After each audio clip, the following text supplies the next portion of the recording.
नमस्कार, मैं हूं कृष्णानंद सिंह और आप देख रहे हैं YouTube channel education portal Krishna. आज हम लोग पुनः इस वीडियो के माध्यम से प्रैक्टिस सेट का अध्ययन करेंगे।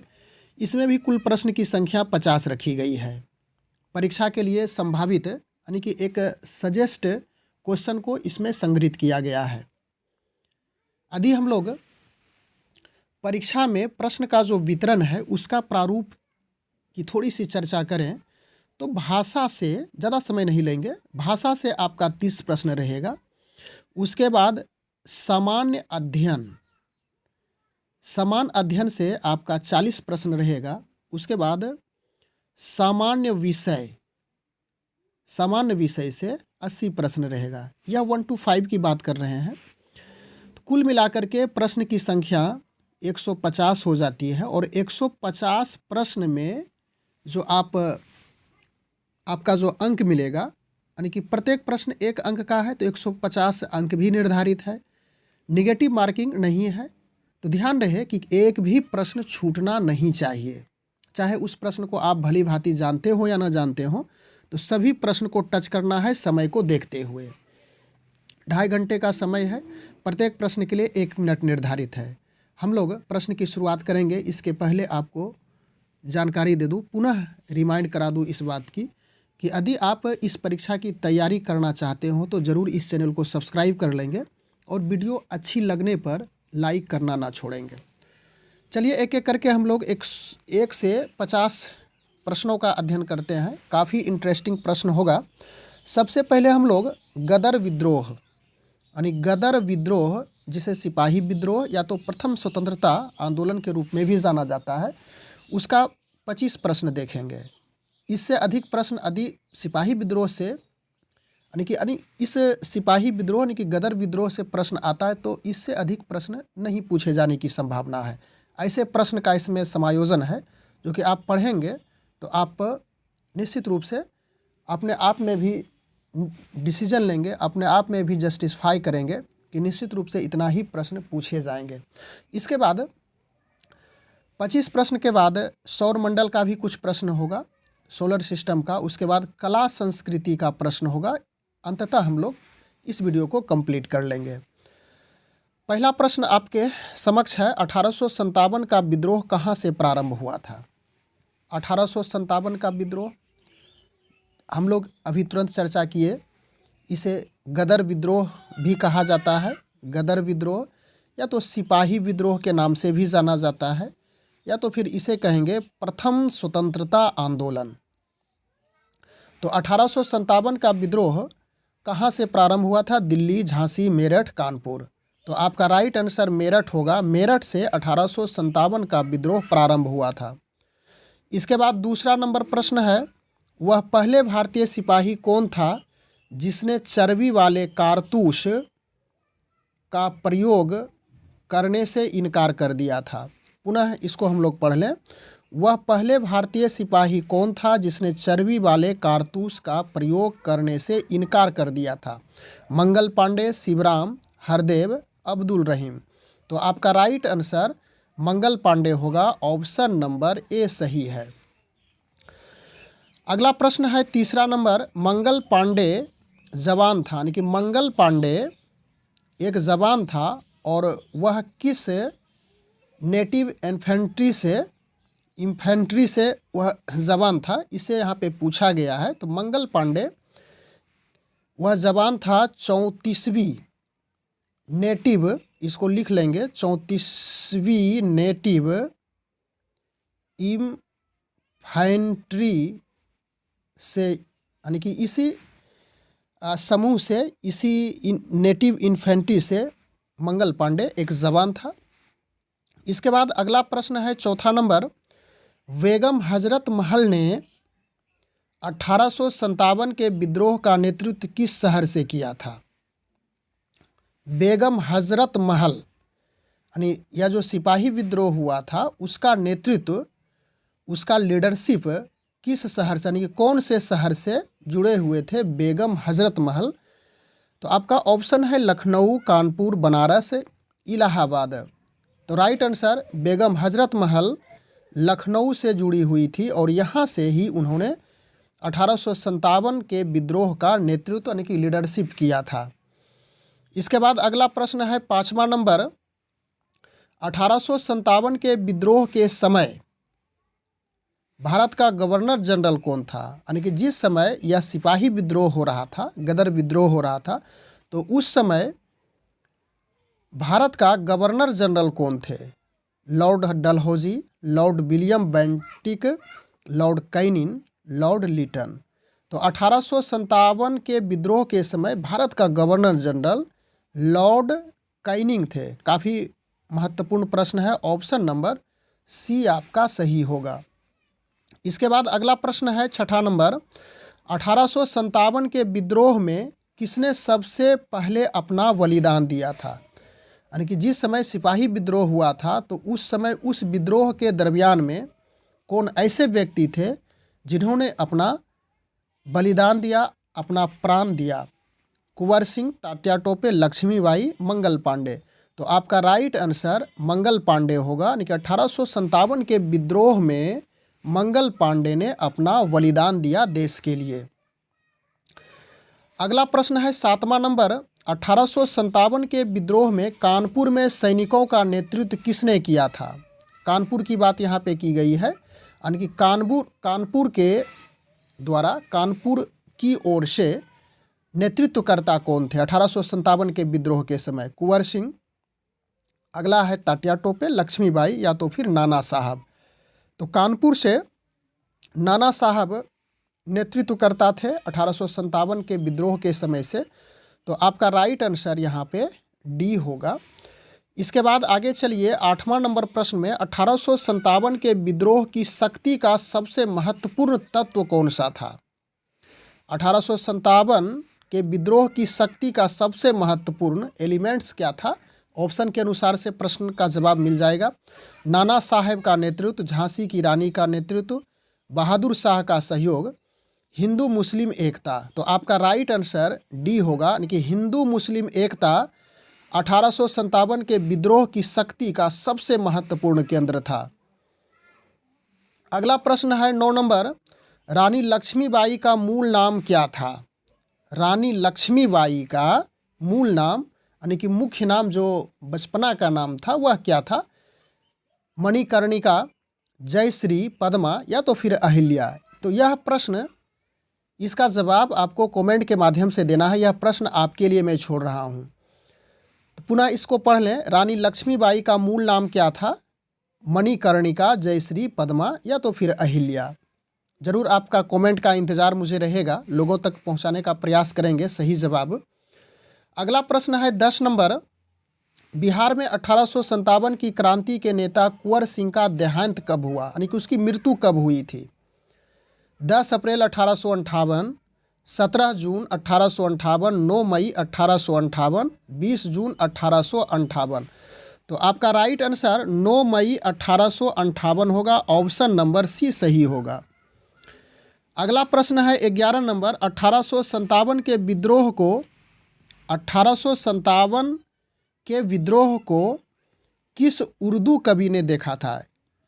इसे किस कर लीजिएगा, किस उर्दू कवि ने देखा था? मीर तकी मीर, ज़ौक़, मिर्ज़ा गालिब, इकबाल। तो राइट आंसर आपका मिर्ज़ा गालिब होगा। ऑप्शन नंबर सी होगा। अगला प्रश्न है 12 नंबर, जगदीशपुर के राजा थे। जगदीशपुर बिहार में पड़ता है यानी बिहार से रिलेटेड है। तो जगदीशपुर के राजा कौन थे? नाना साहब, तात्या टोपे, लक्ष्मीबाई, कुंवर सिंह। तो ऑप्शन नंबर डी यानी कि कुंवर सिंह जगदीशपुर के राजा थे। ऑप्शन नंबर डी सही होगा। अगला प्रश्न है 13 नंबर, 1857 के विद्रोह का नेतृत्व बिहार में किसने किया? फिर वही प्रश्न आया है। खान बहादुर खान, कुंवर सिंह, तात्या टोपे, इनमें से कोई नहीं। तो कुंवर सिंह बिहार में नेतृत्व किया था। ऑप्शन नंबर बी आपका सही होगा। अगला प्रश्न है 14 नंबर, 1857 का विद्रोह मुख्यतः किस कारण से असफल रहा? इसे मुख्यतः पढ़ेंगे। 1857 का विद्रोह मुख्यतः किस कारण से असफल रहा? हिंदू मुस्लिम एकता की कमी, किसी समान योजना और केंद्रीय संगठन की कमी, इसके प्रभाव का सीमित क्षेत्र, या तो जमींदारों की असहभागिता। तो राइट आंसर आपका बी होगा, किसी समान योजना यानी कि जो एक प्लानिंग होती है, जो योजना होती है, उसे नहीं बनाया गया था, जिस वजह से 1857 का विद्रोह मुख्य रूप से वो सफल रहा। अगला प्रश्न है 15 नंबर, आज़ादी की पहली लड़ाई 1857 में किसने भाग नहीं लिया था? यानी कि यह जो 1857 का सिपाही विद्रोह चला था, तो इसमें कौन ऐसे व्यक्ति थे जिन्होंने भाग नहीं लिया था? ऑप्शन के अनुसार से ढूंढना है हमें, 4 में से कौन नहीं था? तात्या टोपे, लक्ष्मीबाई, उसके बाद है बहादुर शाह जफर और भगत सिंह है। तो इसमें तात्या टोपे भाग लिए थे, लक्ष्मीबाई भी भाग ली थी, बहादुर शाह जफर भी भाग लिए थे, लेकिन भगत सिंह इस लड़ाई में भाग नहीं लिए थे। ऑप्शन नंबर डी आपका सही होगा। चलिए 16 नंबर प्रश्न में हम लोग आ चुके हैं। भारत के प्रथम स्वतंत्रता संग्राम का मुख्य तात्कालिक कारण क्या था? भारत के प्रथम स्वतंत्रता संग्राम का मुख्य तात्कालिक कारण यही 1857 यानी सिपाही विद्रोह की बात कही गई है इस प्रश्न में भी। तो क्या कारण था? अंग्रेजों का, यहाँ पे देखिए, यही आपका बी नंबर सटीक आंसर है। अंग्रेजों का धर्म में हस्तक्षेप का संदेह। अंग्रेजों का यानी कि जो चर्बी वाली कारतूस थी, हिंदू मुस्लिम का जो धर्म है, उससे लेकर के जो हस्तक्षेप था, वह संदेह प्रमुख कारण था। अगला प्रश्न है 17 नंबर, कौन सा एक क्षेत्र 1857 के विद्रोह से प्रभावित नहीं था? झांसी, चित्तौड़, जगदीशपुर, लखनऊ। तो चित्तौड़ एक ऐसा जगह था, एक ऐसा क्षेत्र था जो 1857 के विद्रोह से, यानी कि 1857 का जो विद्रोह हुआ था, उससे इफेक्टेड नहीं था, प्रभावित नहीं था। ऑप्शन नंबर बी आपका सही होगा। अगला प्रश्न है 18 नंबर, 1857 के विद्रोह के क्रम में दिल्ली विद्रोह के दमन करने में किस ब्रिटिश सैन्य अधिकारी की मृत्यु हो गई? निकलसन, हडसन, हैवलॉक, कनरसन। तो 1857 के विद्रोह के क्रम में दिल्ली विद्रोह का दमन जब करने के लिए निकले थे, तो निकलसन की, यानी कि यह सैन्य अधिकारी थे निकलसन, इनकी मृत्यु हो गई थी। ऑप्शन नंबर ए आपका सही हो जाएगा। इसके बाद अगला प्रश्न है 19 नंबर में हम लोग आ चुके हैं। तेज गति से 50 प्रश्न को कंप्लीट करने का प्रयास करेंगे, ज़्यादा आपका समय किल नहीं करेंगे हम इस वीडियो में, या कोई भी वीडियो में जो मुख्य बातें हैं उसी पर फोकस होकर के करेंगे। सर्वप्रथम किसने 1857 के विद्रोह के तुरंत बाद इसे एक राष्ट्रीय विद्रोह की संज्ञा दी? बेंजामिन डिज़रायली, याद रखिएगा, बेंजामिन डिज़रायली। ऑप्शन नंबर ए आपका हो जाएगा। अगला प्रश्न है 20 नंबर, 1857 की क्रांति के संबंध में किसने कहा विद्रोह भारत की स्वतंत्रता के लिए नियोजित युद्ध था? B Savarkar, R C. मजूमदार, सेन। चलिए 3 ही ऑप्शन में आपका राइट हो जाएगा। तो यह आपका option number A B Savarkar, यानी कि 1857 की क्रांति के संबंध में कहा था कि विद्रोह भारत की स्वतंत्रता के लिए नियोजित युद्ध था, और कहने वाले थे B Savarkar, B D Savarkar. Option number A right है। अगला प्रश्न है 21 नंबर, 1857 के संदर्भ में किसने कहा ब्रिटिश शासन को उखाड़ फेंकने के लिए भारतीय जनता की क्रांति है? ये कहने वाले कौन थे? यानी कि फिर से हम लोग इसको देख लें। ब्रिटिश शासन को उखाड़ फेंकने के लिए भारतीय जनता की क्रांति, तो यह कार्ल मार्क्स के द्वारा कहा गया था। ऑप्शन नंबर ए आपका सही है। अगला प्रश्न है 22 नंबर, किसने 1857 के विद्रोह की सबसे कमज़ोर कड़ी के रूप में देखा जाता है? यानी किसे 1857 के विद्रोह की सबसे कमज़ोर कड़ी के रूप में देखा जाता है? ऑप्शन नंबर ए, यानी कि बहादुर शाह राइट होगा। बहादुर शाह को 1857 के विद्रोह की सबसे कमज़ोर कड़ी के रूप में देखा जाता है। ऑप्शन ए सही हो गया। अगला प्रश्न है 23 नंबर, 1857 की क्रांति का चिन्ह क्या निश्चित किया गया था? कमल एवं चपाती, यही राइट आंसर होगा, ए नंबर। यानी कमल और चपाती, चपाती जो खाने वाला चपाती होता है, कमल और चपाती क्रांति का यानी कि 1857 की क्रांति का चिन्ह रखा गया था। इसके बाद हम लोग आगे चलिए 24 नंबर प्रश्न में 1857 के विद्रोह की असफलता के बाद बहादुर शाह द्वितीय को कहाँ निर्वासित कर दिया, कहाँ भेज दिया गया? तो राइट आंसर आपका रंगून हो जाएगा, ऑप्शन नंबर ए सही होगा। इसके बाद अगला प्रश्न है 25 नंबर 1857 के विद्रोह का तत्कालिक कारण क्या था? हम लोग गदर विद्रोह यानी कि सिपाही विद्रोह का यह अंतिम प्रश्न में आ चुके हैं। 1857 के विद्रोह का तात्कालिक कारण क्या था? चर्बी वाले कारतूस का प्रयोग आरंभ करना, डलहौजी का जब्ती, या तो फिर दोनों, इनमें से कोई नहीं। तो यह फेमस प्रश्न है, पॉपुलर प्रश्न भी है। 1857 के विद्रोह का तत्कालीन कारण था चर्बी वाले कारतूसों का प्रयोग प्रारंभ करना, इसी से विद्रोह भड़की थी। तो 25 का ऑप्शन नंबर ए होगा। इसके बाद हम लोग यहाँ से सब्जेक्ट को चेंज करेंगे, सौरमंडल ज्योग्राफी का यह प्रश्न होगा। 26 नंबर प्रश्न है सूर्य के चारों ओर घूमने वाले खगोलीय पिंड क्या कहलाते हैं? यानी सूर्य के चारों ओर, तो ग्रह, उपग्रह, क्षुद्रग्रह, पुच्छल तारा। तो क्या राइट आंसर होगा? यानी यह ग्रह हो जाएगा। सूर्य के चारों ओर घूमने वाले को ग्रह कहा जाता है, ऑप्शन ए आपका राइट है। अगला प्रश्न है 27 नंबर, किसी ग्रह के चारों ओर, अब देखिए ग्रह के चारों ओर यानी सूर्य के चारों ओर घूमने वाले को ग्रह कहेंगे, अब ग्रह के चारों ओर घूमने वाले आकाशीय पिंड को उपग्रह कहेंगे, ऑप्शन नंबर बी हो जाएगा आपका सही। अगला प्रश्न है 28 नंबर, ग्रहों की गति का नियम किसने प्रतिपादित किया? ऑप्शन है न्यूटन, केपलर, कोपरनिकस, गैलीलियो। तो ग्रहों की गति के नियम का प्रतिपादन किसके द्वारा किया गया? तो यह केपलर के द्वारा किया गया, ऑप्शन नंबर बी सही है। 29 नंबर प्रश्न है सौर मंडल की खोज किसने की? सौर मंडल की खोज किसके द्वारा किया गया? तो कोपरनिकस, केपलर, आर्यभट्ट, या तो फिर न्यूटन। सौर मंडल की खोज कोपरनिकस के द्वारा किया गया, ऑप्शन नंबर ए सही है। अगला प्रश्न है 30 नंबर, बिना उपग्रह वाला ग्रह है, यानी इसके पास, इन ग्रह के पास वैसा कौन सा ग्रह है जिसके पास उपग्रह की संख्या नहीं है, शून्य है? तो आपका राइट आंसर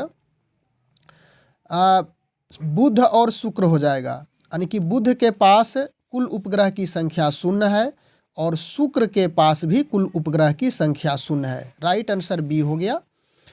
अगला प्रश्न है 31 नंबर, सबसे तीव्र गति से सूर्य का चक्कर लगाने वाला ग्रह कौन सा है? सबसे तेज गति से बुध, पृथ्वी, मंगल, या तो फिर बृहस्पति। तो सबसे तेज गति से चक्कर लगाने वाला आपका बुध है, ऑप्शन नंबर ए सही है। अगला प्रश्न है 32 नंबर, डायमंड रिंग की घटना होती है, यानी डायमंड रिंग की घटना कब होती है? प्रत्येक पूर्णिमा के दिन, प्रत्येक अमावस्या के दिन, सूर्य ग्रहण के दिन, या चंद्र ग्रहण के दिन? तो डायमंड रिंग की यह जो घटना होती है सूर्य ग्रहण के दिन होता है, ऑप्शन नंबर सी सही है। अगला प्रश्न है 33 नंबर, सरहुल पर्व का संबंध। यह प्रश्न आपका कला और संस्कृति से रिलेटेड है। तो सरहुल पर्व का संबंध किस राज्य से है? राजस्थान, झारखंड, मध्य प्रदेश, पश्चिम बंगाल। तो सरहुल यह आपका झारखंड का एक फेमस फेस्टिवल है, प्रमुख त्यौहार है। अगला प्रश्न है 34 नंबर, कर्मा पर्व का संबंध किस राज्य से है? तो यह बिहार, झारखंड हो जाएगा कर्मा। अगला प्रश्न है 35 नंबर, भारतीय दर्शन का आरंभिक विचारधारा है, सांख्य दर्शन, मीमांसा दर्शन, वैश्विक दर्शन, इनमें से कोई नहीं। तो भारतीय दर्शन की आरंभिक विचारधारा सांख्य दर्शन है, ऑप्शन नंबर ए, यानी कि पुरानी भी मानी जाती है यह सांख्य दर्शन। अगला प्रश्न है 36 नंबर, सांख्य दर्शन का संस्थापक किसे माना जाता है? यानी सांख्य दर्शन के प्रतिपादक, संस्थापक किसे माना जाता है? कपिल, गौतम, पतंजलि, कनाद। तो सांख्य दर्शन के संस्थापक आपका कपिल माना जाता है, ऑप्शन नंबर ए है। 37 नंबर प्रश्न है, सूर्य मंदिर कहाँ स्थित है? कोणार्क, पुरी, सोमनाथ, अमरनाथ। तो सूर्य मंदिर कहाँ स्थित है? सूर्य मंदिर कोणार्क में स्थित है। ऑप्शन नंबर ए सही होगा। 38 नंबर प्रश्न है, संविधान की 8वीं अनुसूची में मूलतः कितनी भाषाएं शामिल थी? जिस समय संविधान, प्रारंभिक संविधान थी, उस समय जिस समय बनी थी, संविधान बनाया गया था, तो 8वीं अनुसूची में कितनी भाषाएं शामिल थी? ऑप्शन है 14, 15, 16 या तो फिर 18 था। तो राइट आंसर आपका 14 होगा, यानी कि जिस समय संविधान का निर्माण हुआ था उस समय 8वीं अनुसूची में भाषाओं को शामिल किया गया था और उसमें कुल भाषाओं की संख्या 14 थी। ऑप्शन नंबर ए सही होगा। अगला प्रश्न है 39 नंबर, संविधान की 8वीं अनुसूची में वर्तमान में भाषाओं की संख्या कितनी है अभी? तो यह 22 भाषा अभी वर्तमान में है। ऑप्शन नंबर डी सही हो गया। इसके बाद 40 नंबर प्रश्न में हम लोग आ चुके हैं। भारतीय संविधान के अनुसार यहाँ की राजभाषा है। भारतीय संविधान के अनुसार से यहाँ की राजभाषा, यहाँ कहने का अर्थ हुआ कि भारत की राजभाषा क्या है? संस्कृत, हिंदी, अंग्रेजी, उर्दू। तो राइट आंसर आपका बी होगा, हिंदी है। अगला प्रश्न है 41 नंबर, भाषा के संबंध में हिंदी शब्द का प्रयोग सर्वप्रथम किसने किया? भाषा के संबंध में सबसे पहले हिंदी शब्द का प्रयोग करने वाले कौन व्यक्ति थे, यह पूछा गया है। अमीर खुसरो, मल्लुकदास, माखनलाल चतुर्वेदी, रामधारी सिंह दिनकर। तो यह अमीर खुसरो हो जाएगा। ऑप्शन नंबर ए सही है। कम समय में अधिक प्रश्न हम लोग देखेंगे, एक ही प्रश्न में ज़्यादा हम लोग समय नहीं व्यतीत करने का प्रयास करेंगे। 42 नंबर प्रश्न है, भारतीय संविधान में हिंदी को कहा गया है? भारतीय संविधान में हिंदी को क्या कहा गया है? राष्ट्रभाषा, देश भाषा, राजभाषा या तो देव भाषा। तो इसे राजभाषा के रूप में कहा गया है। ऑप्शन नंबर सी सही होगा। अगला प्रश्न है 43 नंबर, उर्दू किस भाषा का शब्द है? यानी कि उर्दू किस भाषा का शब्द है? तुर्की, फारसी, अरबी, संस्कृत। तो उर्दू आपका तुर्की भाषा का शब्द है। इसके बाद अगला प्रश्न है 44 नंबर, हिंदी भाषा बोलने वाले भारतीयों का प्रतिशत कितना है? तो इसका प्रतिशत 40% लगभग में है। ऑप्शन नंबर बी हो जाएगा सही। अगला प्रश्न है 45 नंबर, हिंदी के बाद भारत की दूसरी सर्वाधिक बोले जाने वाली भाषा कौन सी है? हिंदी के बाद तो आपका यह तेलुगु होगा। ऑप्शन नंबर बी, यानी हिंदी अधिक बोली जाती है, उसके बाद तेलुगु बोली जाती है, दूसरी भाषा हो गई अधिक बोलने वाला। इसके बाद 46 नंबर है, देश के एकमात्र किस राज्य की राजभाषा अंग्रेजी है? तो यह नागालैंड हो जाएगा। ऑप्शन नंबर बी सही होगा। इसके बाद 47 नंबर प्रश्न है, डोंगरी भाषा मुख्य रूप से कहाँ बोली जाती है? हिमाचल प्रदेश, जम्मू कश्मीर, उत्तराखंड या तो फिर असम। तो डोंगरी भाषा आपका जम्मू कश्मीर में बोली जाती है। ऑप्शन नंबर बी सही है। अगला प्रश्न है 48 नंबर, भारत में सबसे अधिक बोला जाने वाला भाषाई समूह है कौन सा है? सबसे अधिक बोली जाने वाली, तो यह इंडो आर्यन है, यानी इसका समूह अधिक है। इंडो आर्यन बोलने जाने वाले भाषाई समूह अधिक है। ऑप्शन नंबर ए सही होगा। इसके बाद हम लोग 2 प्रश्न देखेंगे, वीडियो कंप्लीट हो जाएगा। भारत में सबसे कम बोला जाने वाला भाषाई समूह है कम में, तो कम में आपका ये चीनी तिब्बती हो जाएगा। ऑप्शन नंबर डी सही होगा। इसके बाद अगला प्रश्न है, अंतिम प्रश्न 50 नंबर, राजभाषा आयोग के अध्यक्ष थे। राजभाषा आयोग के अध्यक्ष कौन थे? बीजी खेर, फजल अली, पानीकर। इसी तीनों ऑप्शन में से हम लोग देख लेते हैं। इसका सही आंसर बीजी खेर होगा। ऑप्शन नंबर ए सही है। राजभाषा आयोग के अध्यक्ष बीजी खेर थे। तो इस प्रकार से इस वीडियो के माध्यम से हम लोग कुल 50 प्रश्न को कंप्लीट किए और वह प्रश्न गदर विद्रोह, सिपाही विद्रोह यानी कि स्वतंत्रता आंदोलन 1857 का कंप्लीट देखे। इससे अधिक प्रश्न नहीं पूछे जाएंगे। और इसके बाद सौर मंडल का कुछ प्रश्न देखे, क्लास संस्कृति का भी कुछ प्रश्न देखे। इसके बाद हम लोग पुनः एक नए प्रैक्टिस सेट के साथ अलग अलग टॉपिक का लेकर के उपस्थित होंगे। तब तक के लिए धन्यवाद।